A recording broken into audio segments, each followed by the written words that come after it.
Okay, I'm going to show you how to do the whip stitch closing on the sock. And this is for people who are doing a cuff down and they don't feel comfortable with the Kitchener and they want something really simple to close with. Okay, and there's a couple of options when it comes to this. Now, you do your short row toe as you normally would. Okay, now what you can do after you do a short row toe is what you have the option of. If you want your seam to be on the underside of the foot, then you do the opposite side of the loom that you did the heel. Alright, but if you don't mind there being a seam on the top side of the foot, then you will do it this way. Alright, so you'll do the short row on the opposite side if you want the seam to be on the underside. And I've talked to Tom Swindler. He's tried this where the whip stitch is on the bottom, and he swears he does not feel it, okay? And I will take his word for it. He makes socks all the time. So you flip the other side of the heel. So if you do the heel, say on this side, you'll need to do the toe on this side if you want the seam on the underside of the foot. Alright? So here's how it goes. As you already see, I have done my short row and I have no wraps and turns left. I've already worked my way around. Now what I need to do is I need to bind off. Alright, so what I'm going to do is knit pegs 1 and 2, move stitch 2 to peg 1, toss the bottom loop over, move over 1. Alright, knit peg 2,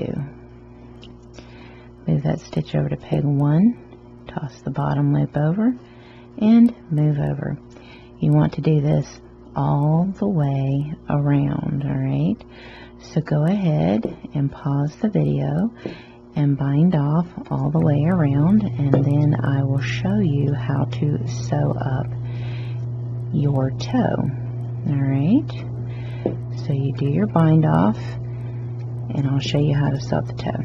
Alright, so pause the video, get your bind off done, and then we'll go from there. Okay, let's finish this last one. Knit, move over 1, toss the bottom loop over, and what I normally like to do is go in and find where my first chain is, which is somewhere in here. Alright, and I like to take and put it on top of that last chain and toss it over, and then wrap, toss, and pull through. Alright, because normally what you get in there is you get like a gap, and it's just something I like to do personally. You don't have to. Alright, so stretch it out a little. You kind of see what you got going on here. Alright, and you see this beautiful chain stitching that's going on here where our bind off is? You're going to be following that. Kind of a fish mouth going on there. Okay, so I've already cut me a tail and everything. I'm going to thread my needle. Okay, now what we want to do is we want to find our end, and we'll find our first kind of partial chain just to get you started. Alright, now there are a couple of options that you can do. Our first chain is here. See if I can get you. There we go. Our first chain is here. Now you have the choice. You can either go through both holes, you can go through the outer part of the chain, or you can go through the inner. If you go for the inner, you're going to have a ridge that shows up on the outside.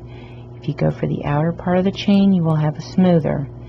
If you go for both chains, you might have a little more bulk, but you won't have a ridge that should show up on either side. But what I'm going to do is I'm going to send the needle.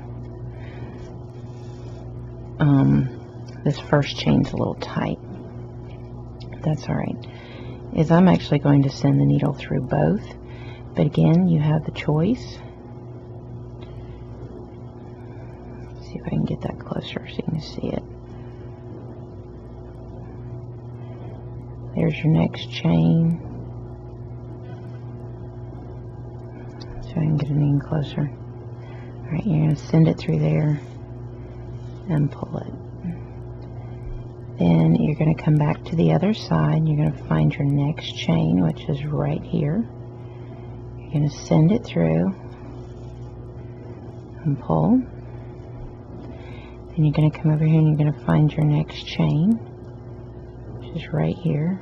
And you're going to send it through. And you're going to pull. And then you're going to come back to the other side. You're going to find your next chain. You're going to send the needle through. You're going to pull it. And then you're going to go to the other side. And you're going to do this all the way over. And let me get a few done so that I can show you when you pull it closed what it starts to look like. But you keep going back and forth, bottom to top. Alright, so here's what you want to do. Okay. And then what I like to do as I go across is tug on it a little bit to stretch that out so that it's not so tight. Because if you have it too tight compared to the rest of it, you really will notice it. So it's good to knit a few stitches, stretch it closed, and then pull on it some to loosen up the stitch. Alright, so I'll do a few more chains.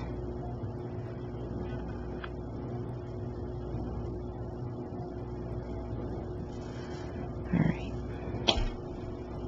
and I'm going to pull it and then tug on it to loosen it up just enough.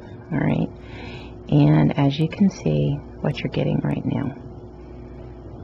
Alright, you're going to have a seam. It'll be nice and clean, alright? So you're going to continue going across the way and sewing up using chain after chain, okay? So pause the video and get to the other side and I will show you how to close it off, okay? So pause the video and sew up until you get just before your end, and then I will show you how to go in and close it off. Okay, I'm down to my last two chains, which are very close together. There's one chain, and then we'll send it through there, the last chain. Alright, okay, so we pull that and then we tug it this way and we tug it this way. Okay, you see what we have? It's very clean looking, right? Okay, so what you want to do now is you want to stick that needle through into the inside of the sock and pull it through, alright?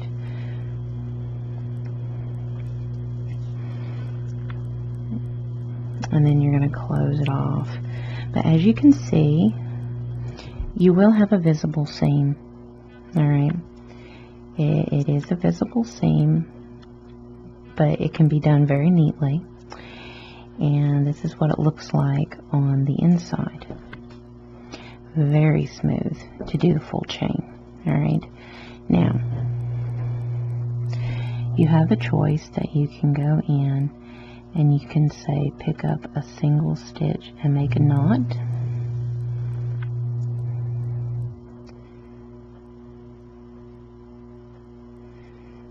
To tighten it up.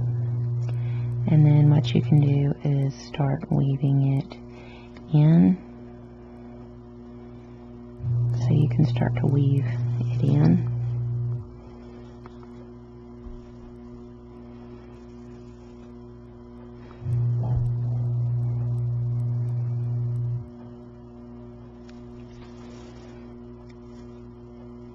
trying to keep that nice smooth feel to it so you don't notice much.